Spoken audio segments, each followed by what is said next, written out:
Assalamualaikum warahmatullahi wabarakatuh. Perkenalkan, nama saya Nur Laila Tuhmah dengan NIM 2410802015 2.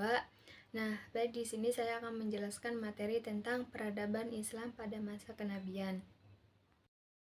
Nah, baik di sini saya akan menjelaskan tentang peradaban Islam masa kenabian.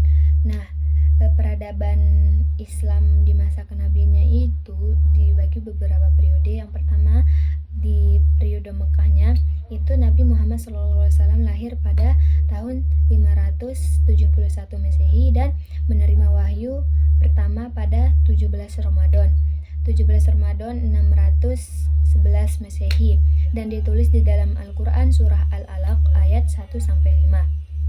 Nah, melanjutkan tentang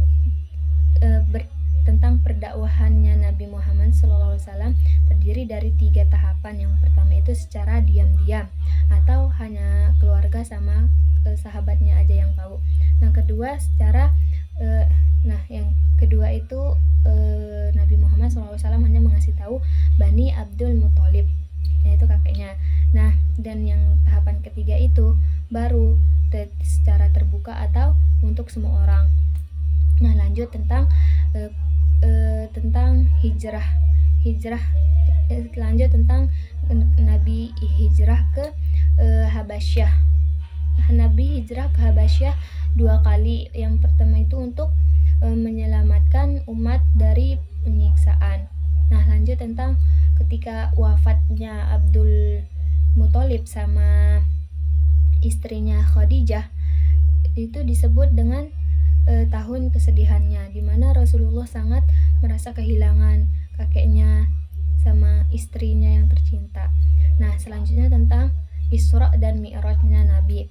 Nah, Isra dan Mi'rajnya Nabi terjadi pada tahun ke-10 masa kenabiannya, dan di sana memberikan penguatan spiritual. Nah, dan selanjutnya tentang Baiat Aqabah 1 dan 2 membuka jalan menuju hijrah ke Yatsrib, yaitu Madinah.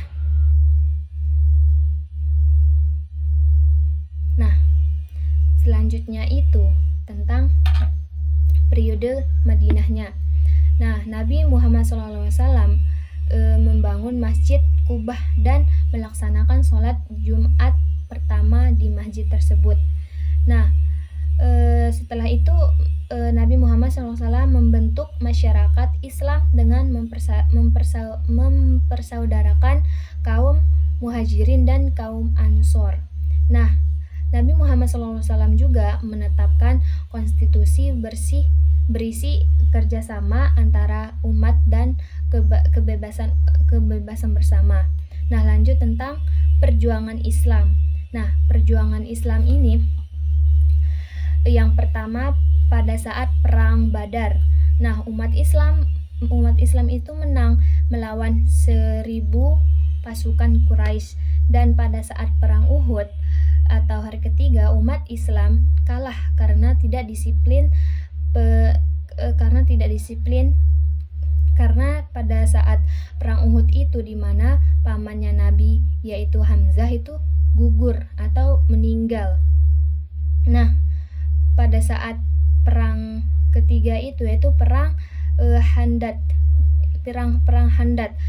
Seragam besarnya Quraisy itu gagal karena strategi parit. Nah, yang selanjutnya itu perjanjian Hudaybiyah.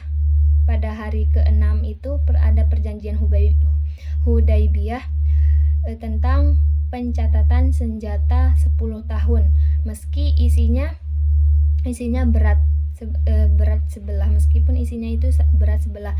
Dan selanjutnya yang kelima itu penaklukan Makkah pada hari ke-8. Umat Islam menang tanpa perang Ka'bah. Nah, dan juga dibersihkan dari berhala. Nah, yang selanjutnya tentang Haji Wado dan wafatnya Nabi. Nah, pada tahun 10 Hijriah Nabi Muhammad SAW melaksanakan Haji Bada. Nah, setelah Nabi Muhammad SAW melakukan haji wada dan menyampaikan khutbah perpisahan.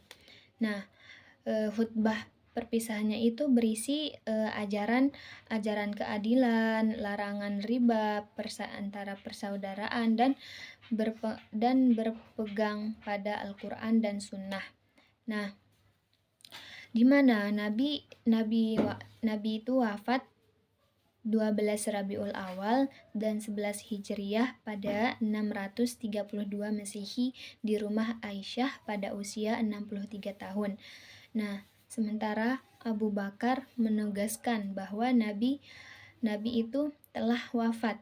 Nah, tetapi Allah tetap hidup selamanya.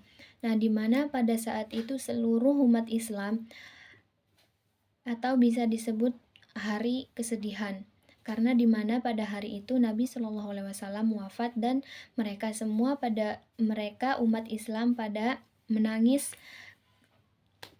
dan merasa kehilangan.